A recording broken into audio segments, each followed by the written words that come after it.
ओम शांति।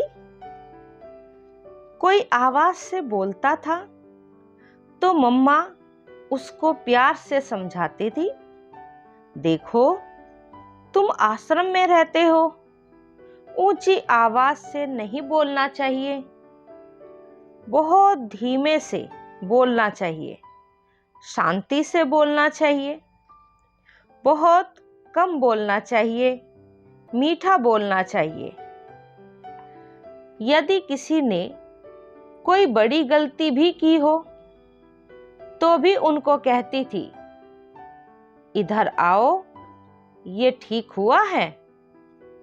जो गलती करेगा भला वो कैसे कहेगा कि ये ठीक हुआ है।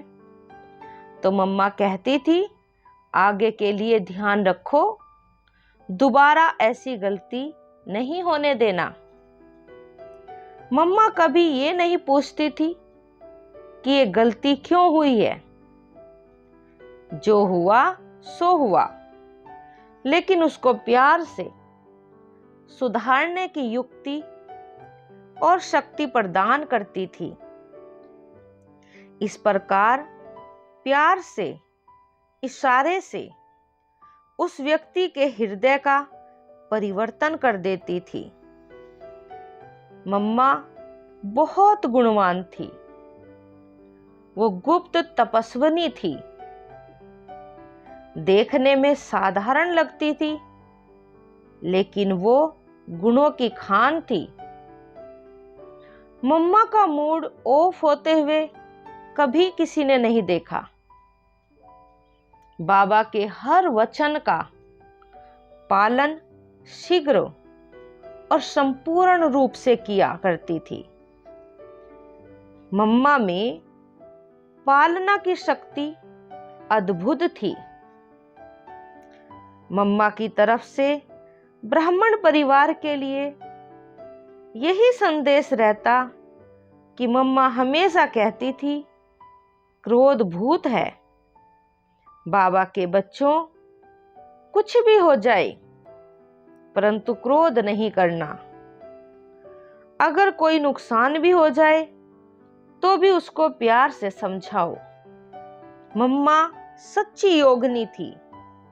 कभी व्यर्थ बातों में, व्यर्थ कार्यों में समय गंवाए ये मम्मा ने कभी नहीं किया।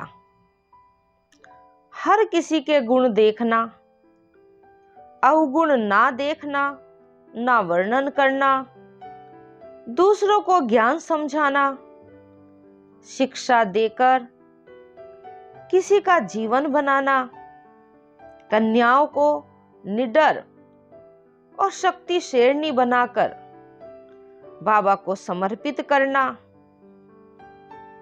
ये विशेषता मम्मा में बहुत बड़ी थी। मम्मा की समझानी सदैव बेहद की होती थी। उनका भाव सदा अनादि और आदि का होता था। हर बात को, हर व्यक्ति को वे बेहद के रूप में देखती थी। मम्मा में इतने सारे दैवी गुणों की धारणा का कारण यही बेहद की दृष्टि, वृत्ति और भावना थी। मम्मा निर्भय बहुत थी। वो कभी किसी से भी नहीं डरती थी। शक्ति स्वरूपा थी, सदा योग निष्ठ थी। कर्मेंद्रियां सदा उनके अधीन थी। वे सबको मात्र प्रेम की भाषणा देती थी। आयु में छोटी थी, फिर भी उनसे बड़ी आयु वाले भी उनको मम्मा ही कहते थे। इतना ही क्यों, उनकी लौकिक माँ भी उनको मम्मा ही कहती थी। मम्मा ही भविष्य में श्री लक्ष्मी बनने वाली हैं। ओम मंडली में आते ही बाबा ने उनको पहचान लिया था। अच्छा, ओम शांति।